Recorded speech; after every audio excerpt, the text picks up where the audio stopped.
Polisi memastikan keretakan kaca mobil milik Ketua PDIP Kota Parepare, Sulawesi Selatan bukan akibat penembakan.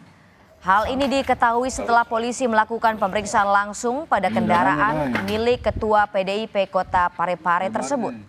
Dari hasil pemeriksaan, polisi menemukan keretakan bukan dari luar mobil, melainkan dari dalam mobil.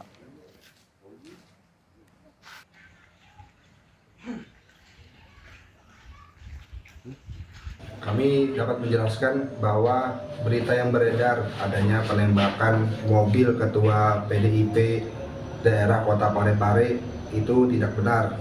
Kami sudah mengecek langsung mobil korban yang dimana disaksikan oleh Ketua PDIP daerah Kota Parepare, dan kondisi mobil kaca depan tidak mengalami tembus yang dimana tidak ada indikasi penembakan, tapi retakan kaca itu terdapat dari dalam.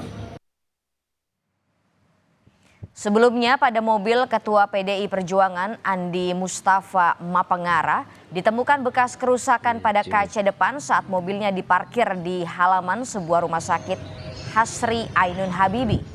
Untuk mengetahui penyebab pasti, Andi Mustafa kemudian melaporkan hal ini ke Polsek Bacu Kiki, Parepare, Sulawesi Selatan.